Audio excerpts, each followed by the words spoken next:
आगे निकल जाएगा। तो प्लीज़ तुम लोग भी जाग जाओ, अभी तक अगर सोए हो तो जाग जाओ, जब जागो तभी सवेरा। सबसे पहले हम स्टार्ट करते हैं, देखो रैखिक प्रोग्रामर। रैखिक प्रोग्रामर जिसके अंतर्गत हमें चेक करने के लिए क्वेश्चन कुछ इस तरह से,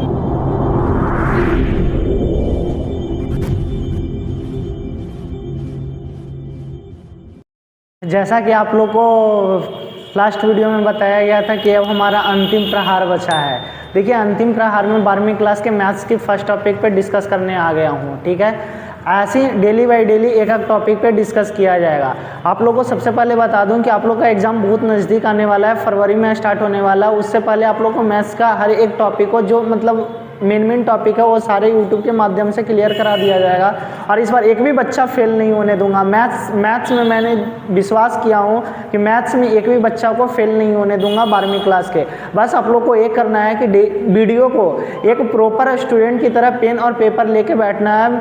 पेन पेपर लिखते हुए और वीडियो को ये नहीं खाली वॉच करके छोड़ देना है, वीडियो को सीखना है और उसको एक नोट्स के माध्यम से लिखते जाना है। देखिए आज मैं आपको वीडियो के लास्ट तक आज मैं आपको 5 नंबर बिल्कुल आपके हाथ में आपकी जेब में देने वाला हूं, ठीक है। तो वीडियो को ध्यान से देखने की कोशिश करिएगा। अगर आप लोग इस चैनल पे नए हैं तो आप सभी को मैथ्स एंटरटेनमेंट चैनल में तहे दिल से स्वागत है।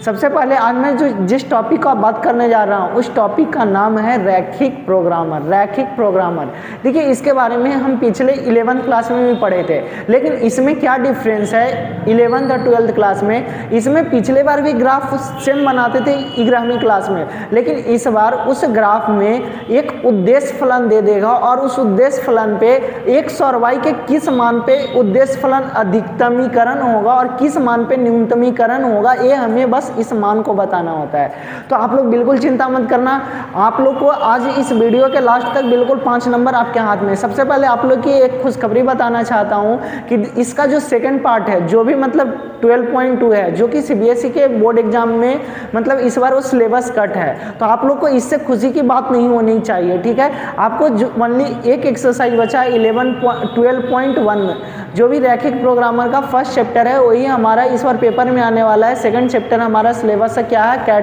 कट है सीबीएसई वालों का, और यूके बोर्ड में लगभग हर साल इसी टाइप का क्वेश्चन आता है।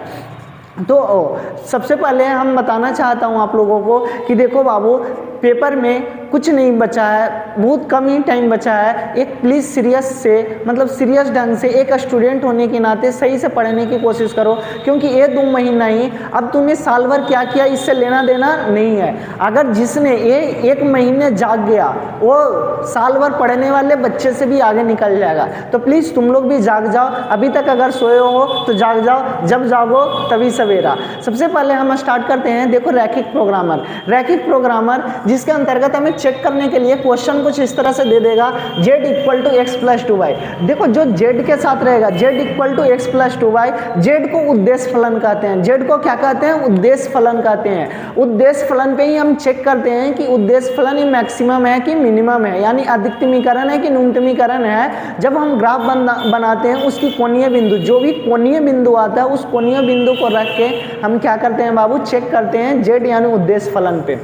तो हम ग्राफ किसका बनाएंगे? उद्देश्य फलन के अलावा जो भी व्यवरोध दिया रहेगा, जैसे यहाँ पे कुछ दिया गया x plus 2y less than equal to 100, और यहाँ पे जैसे दिया गया x plus 2y greater than equal to 100, 2x minus y less than equal to 0, 2x plus y less than equal to 200 और x comma y greater than equal to 0। ये सबसे last line में देखो ग्राफ में लिखा रहता है। इसका मतलब ग्राफ से क्या मायने रहता है ये मैं बताना चाह रहा हूँ। x plus y greater than equal to 0, इसका मतलब होता है जो x और y का जो भी ग्राफ होगा वो मतलब धनात्मक रीजन में बनेगा, यानी 0 से बड़ा, अर्थात प्रथम चतुर्थांश में जो भी ग्राफ बनने वाला है वो प्रथम चतुर्थांश में बनने वाला है। सारे इसमें डिस्कस आ जाएगी, हर एक पॉइंट को बिल्कुल आज एक पॉइंट क्लियर हो जाएगा। यानी इस बार कंफर्म है कि हमारे पेपर में इसी तरह की ग्राफ आने वाले हैं, वो भी कितने नंबर की, 5 नंबर का। कभी पेपर में अधिकतमीकरण पूछ देगा तो कभी पेपर में क्या पूछ देगा, न्यूनतमीकरण पूछ देगा। तो आप चिंता बिल्कुल मतलब छोड़ दीजिए, बिल्कुल ध्यान से देखना स्टार्ट कीजिए। देखो बाबू इधर देखना स्टार्ट करो।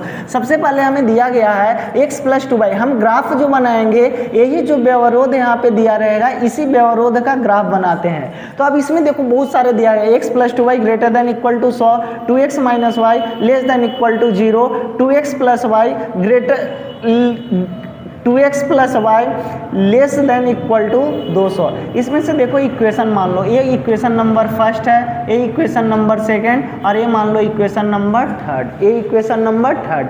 अब सबसे पहले हमें इस इक्वेशन को बनाने के लिए, तुम लोग तो पता ही होगा ग्राफ बनाने के लिए हमें x और y की क्या पड़ती है, ज़रूरत पड़ती है, और x और y की वैल्यू हमें निकालना पड़ेगा। तो x और y की वैल्यू कैसे निकालेंगे, इक्वेशन सॉल्व करके। ग्राफ बनाने के लिए कम से कम कितने x और y की वैल्यू की ज़रूरत होती है, कम से कम 2, ज़्यादा से ज़्यादा तुम्हारी मर्जी, लेकिन तुम भी कम से कम कितने बनाना, 2 ही वैल्यू निकालने की कोशिश करना। ज़्यादा बनाने से तुम्हें होशियारी नहीं दिखाना है, पेपर को अटेम्प्ट करके अच्छे नंबर लाना है, कितने 2 बनाने की कोशिश करना। सबसे पहले हम चलते हैं इक्वेशन फर्स्ट से, समीकरण फर्स्ट से, समीकरण फर्स्ट से। ध्यान से देखना, आज बिल्कुल वादा कर रहा है, ये 5 नंबर तुम्हें कहीं जाने नहीं दूंगा। सबसे पहले हमें है x plus 2y greater than equal to 100। जब भी वैल्यू बनाना तो इसमें पता है क्या मानना, x और y की वैल्यू को, एक बार x की वैल्यू 0 तो एक बार y की वैल्यू को 0 मानने की कोशिश करना। लगभग जो रैखिक प्रोग्रामर की ग्राफ होगी उसमें लगभग, ऐसे तो तुम लोग को कुछ भी वैल्यू मान सकते हो, लेकिन 0 एक बार x एक बार y 0 मानोगे तो भी 80% चांस है कि क्वेश्चन बन जाएगा। 20% में मतलब कुछ और वैल्यू को रखने की कोशिश करना। पहले में रखते हैं x इक्वल टू, मान लो x और y, ये समीकरण फर्स्ट का है। x इक्वल टू मान लो क्या रखते हैं 0। वैल्यू निकालने के लिए तो सबको पता होगा x इक्वल टू 0, तो 0 प्लस 2 इंटू वाई तो 2y। ये जब वैल्यू निकालना तो ये लेस देन और ग्रेटर देन को क्या मान लेना, इक्वल मान लेना। क्या है बाबू 100। 0 प्लस 2y यानी 2y, 2y इक्वल टू 100, तो y इक्वल टू गुना में वो साइड गया तो भाग में। एकदम ऐसे बता रहा जो कि बच्चा अगर 5वीं 6ठी क्लास के भी होगा ना तो भी वो 12वीं क्लास में ये 5 नंबर लेके आ जाएगा। तो प्लीज़ ध्यान से देखना। तो y की वैल्यू क्या आ गया 500। अब मैंने क्या बोला कि एक बार किसकी वैल्यू रखते हैं, y की वैल्यू 0, y की वैल्यू 0 रखते हैं तो x तो x प्लस का 2 इंटू वाई, वाई की जगह क्या रखते हैं 0, और मैंने ग्रेटर देन इक्वल को क्या माना बराबर 100, तो 2 गुना 0 0, 0 प्लस x यानी x, x इक्वल टू क्या आ गया बाबू 100। जब 0 लिए तो क्या आया 100। यहाँ तक डाउट क्लियर है। इक्वेशन फर्स्ट से हम वैल्यू निकाल लिए। अब किससे चले बाबू, इक्वेशन सेकंड से। किससे चले, समीकरण सेकंड से। ये सब तुम्हें समीकरण सेकंड से, ग्राफ का जो पेपर मिलेगा उसके जो ग्राफ का जो रहता है पेपर, जो मतलब ग्राफ साइड रहता है उस पेपर के पीछे जो रहता है उस पेज में ये सब करने की कोशिश करना। और ये पार्ट को, जो भी ये कैलकुलेशन का पार्ट है, इसे तो ना करोगे तो ही ज़्यादा बेटर है। क्या है बाबू equation second, 2x minus y less than equal to 0, less than equal to 0। फिर से मैंने उसी तरह से एक टेबल चार्ट बनाया और यहाँ पे वैल्यू रखने की कोशिश किया, x y 2 वैल्यू। मैंने एक बार x की वैल्यू 0 रख लिया, 2 गुना x की जगह 0 माइनस बताओ y तो y, इसे लेस देन इक्वल को क्या माने इक्वल, इक्वल टू 0, 2 गुना 0 0 माइनस का y वो साइड चला जाएगा तो किसका हो जाएगा प्लस का y, यानी 0 रखने पे y का मान भी क्या आ गया 0।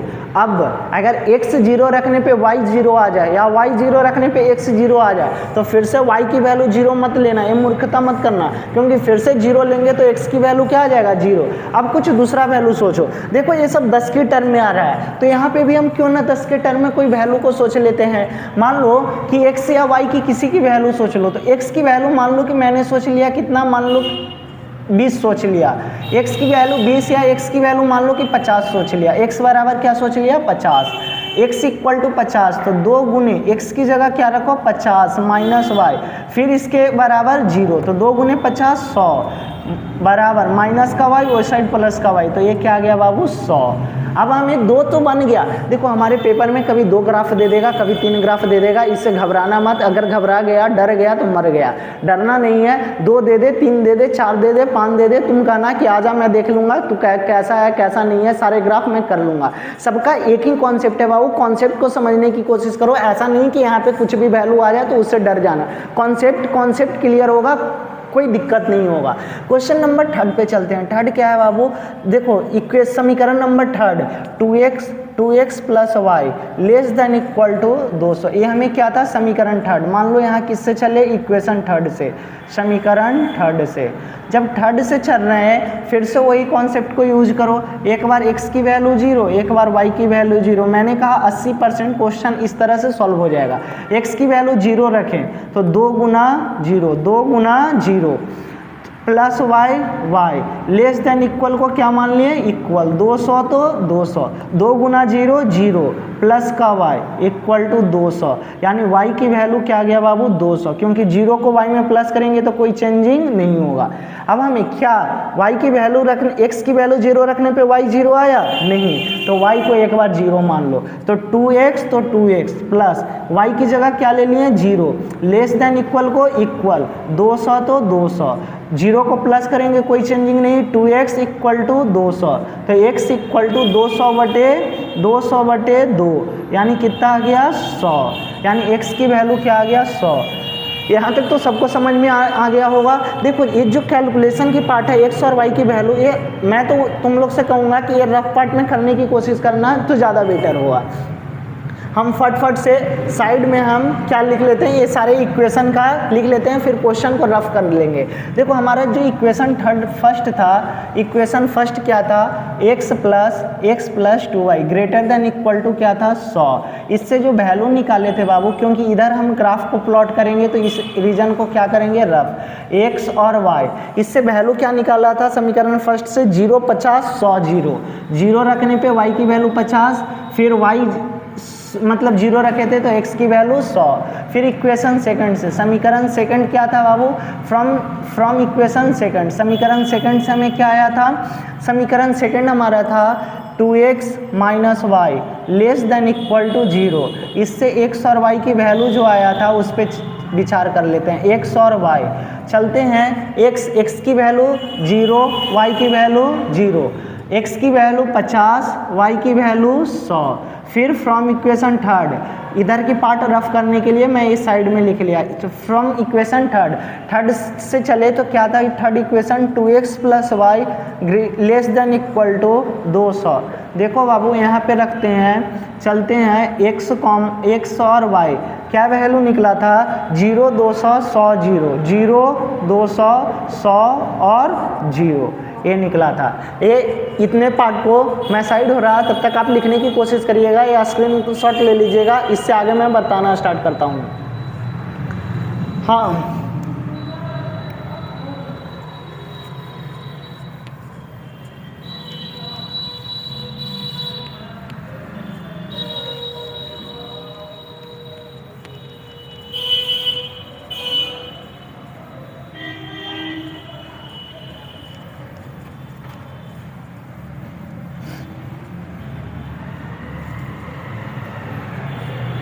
देखो z की वैल्यू तो मैंने रफ कर दिया, z बराबर क्या था बाबू, मैं क्वेश्चन देख लेता हूँ एक बार। z equal to x plus 2y था, z equal to x plus 2y, और हमें क्या चेक करना था, अधिकतमीकरण। चलते हैं ग्राफ को ड्रॉ करते हैं। यानी हमें यहाँ पे दिया गया था, एक कॉन्सेप्ट दिया गया था x, y greater than equal to 0, अर्थात जो ये ग्राफ प्लॉट होगा वो x और y का जो रीजन होगा वो क्या होगा, 0 से बड़ा होगा। तो हमें ऋणात्मक वाले में जाना ही नहीं है, ऋणात्मक जो भी पार्ट्स है इसके उसमें हमें नहीं जाना है। देखो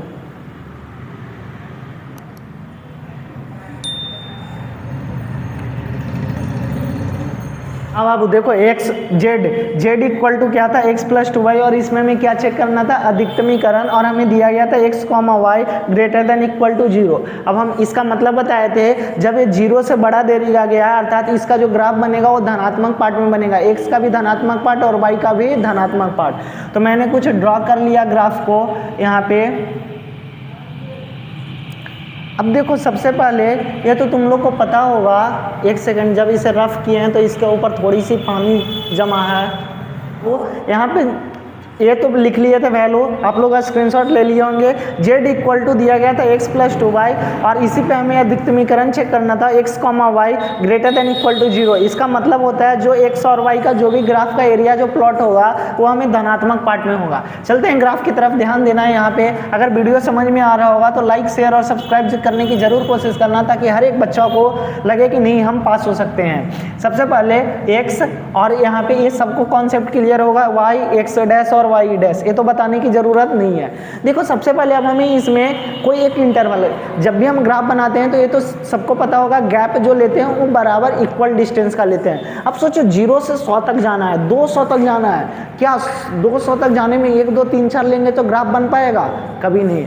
1 2 3 4 5 6 7 8 9 10 ऐसे कहाँ तक लेंगे? एक वैल्यू ऐसा सोचो जो सबसे कट जाए, 100 से 50 से 100 कट जा रहा है, ये 100 से 200 कट जा रहा है, अर्थात क्यों ना हम 50 की डायरेक्ट गैप ले लें। 0 50 फिर 100 फिर 150 इक्वल डिस्टेंस पे फिर 200। ग्राफ में तो सबको इक्वल डिस्टेंस पता रहेगा, एक खाने के बाद एक खाना, एक खाना के बाद एक खाना छोड़ा हुआ रहता है। इतना तो तुम लोग होशियार बंदा हो ही। देखो 50 फिर 100 फिर 200 सॉरी 150, कितना आएगा 150 फिर 200।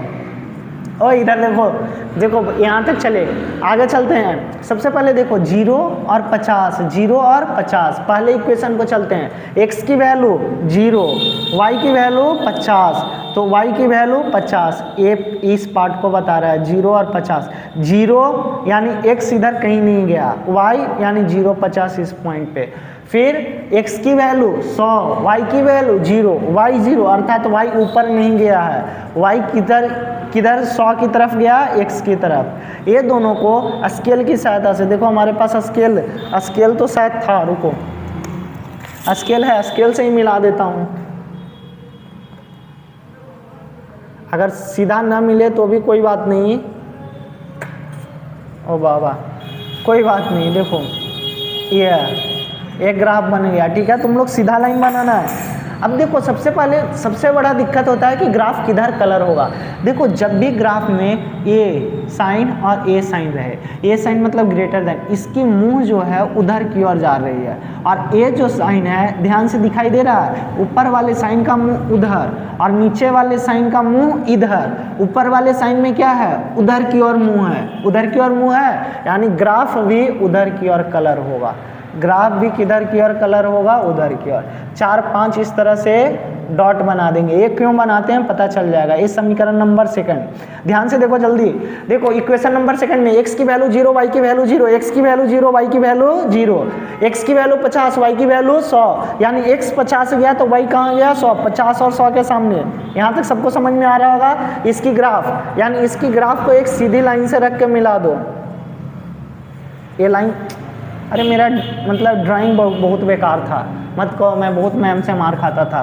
तो यहाँ पे आ गया बाबू।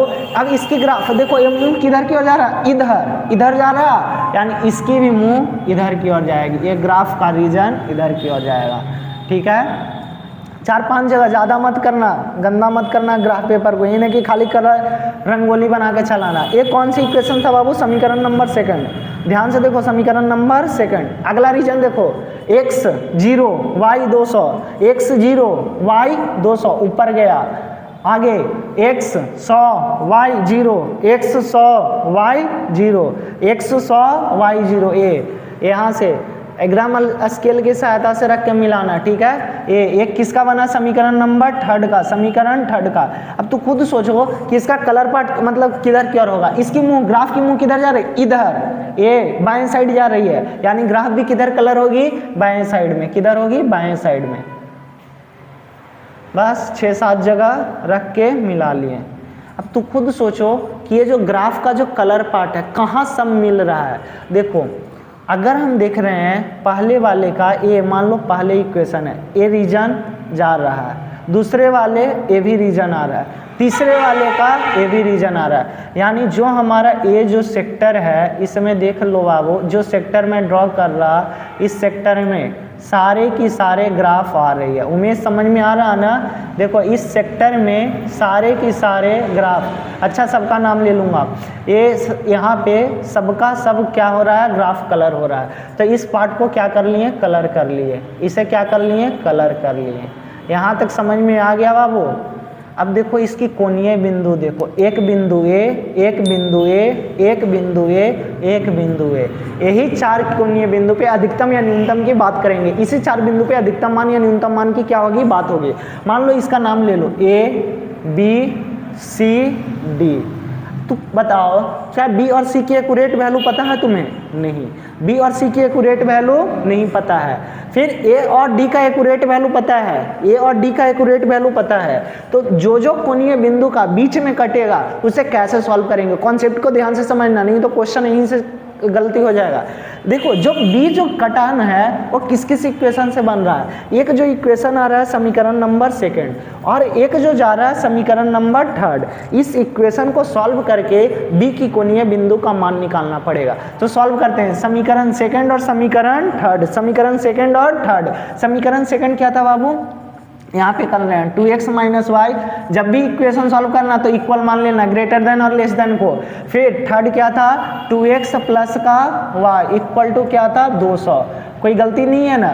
यहाँ से माइनस पर प्लस क्या हो गया, ये तो सबको पता होगा। इक्वेशन सॉल्व कैसे करते हैं, विलोपन विधि। अगर प्लस और माइनस में एक वैल्यू दिखाई दे रहा है तो y कट गया, 2 2 4x बराबर का 200, x बराबर 200/4 यानी कितना आ गया, 50।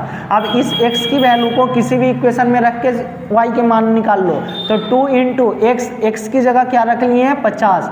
ये मान लो कोई में ऊपर या नीचे किसी में रख लो, तुम्हारी मर्जी। इक्वल टू 0, 2 गुने 50 100 इक्वल टू माइनस का वो साइड प्लस का, अर्थात बी कोणीय बिंदु आ गया, x की वैल्यू 50 और y की वैल्यू कितना आ गया, 100। बी निकल गया। अब किसे निकालना पड़ेगा, सी को। किसे निकालना पड़ेगा, सी को। सी कोणीय बिंदु देखो किस किस से मिल रहा है, एक जो नीचे जा रहा है वो इक्वेशन 2 है और एक जो ये सी है ये इधर जा रहा है, ये फर्स्ट है। यानी फर्स्ट और सेकंड को सॉल्व करने से आएगा। इतने पार्ट को लिख लो, मैं मिटा रहा फिर से।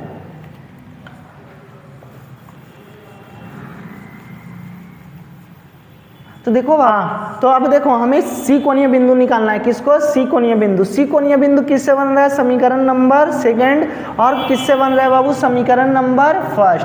तो फर्स्ट और सेकंड को लिख लो। जो फर्स्ट था x प्लस 2y इक्वल मान लो 100। जब सोल्व कर रहे हैं 2x minus Y equal to क्या था, 0।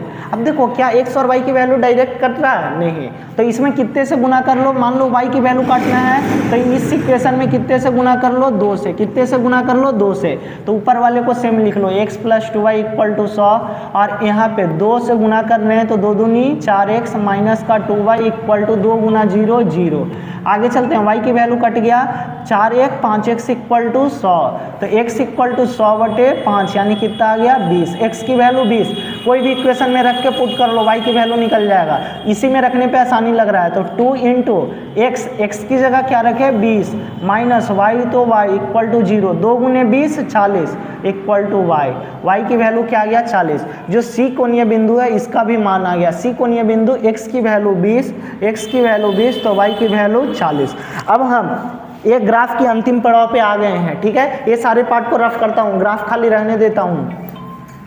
ये सारे पार्ट को रफ कर रहा,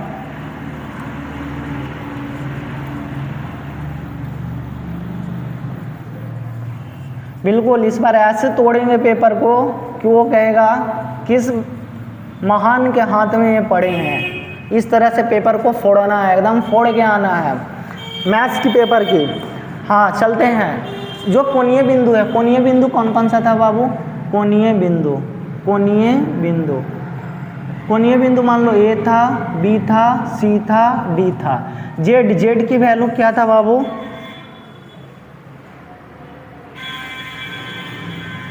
देखो जेड की वैल्यू था x प्लस 2y, क्या था x प्लस 2y। अरे ये फोन भी बहुत आता है। Z equal to x plus 2y।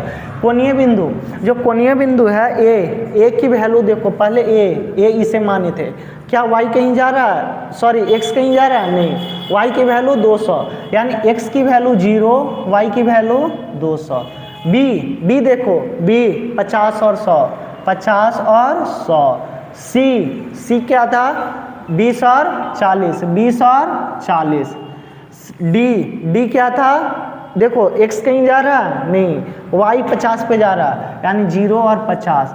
इस पे रख के चेक कर लो, इसी तरह से बना लेना और मान क्या आ रहा है। चलते हैं, जेड x की जगह 0, पहला वैल्यू x, दूसरा वैल्यू y, ये तो सबको पता होगा।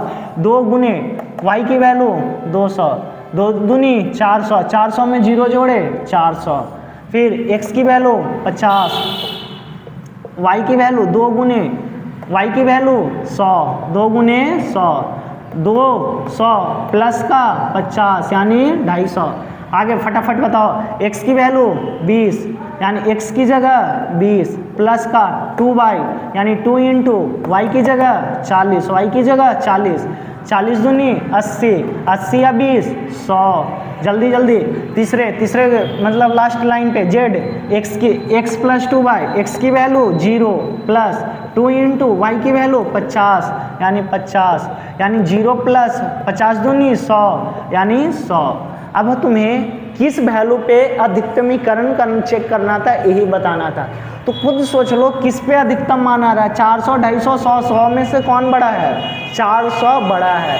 तो लिख देंगे x equal to 0, y equal to 200 पर अधिकतमीकरण है। जो वैल्यू आया अधिकतमीकरण है। और अधिकतम मान कितना है, अधिकतम मान इक्वल टू 400।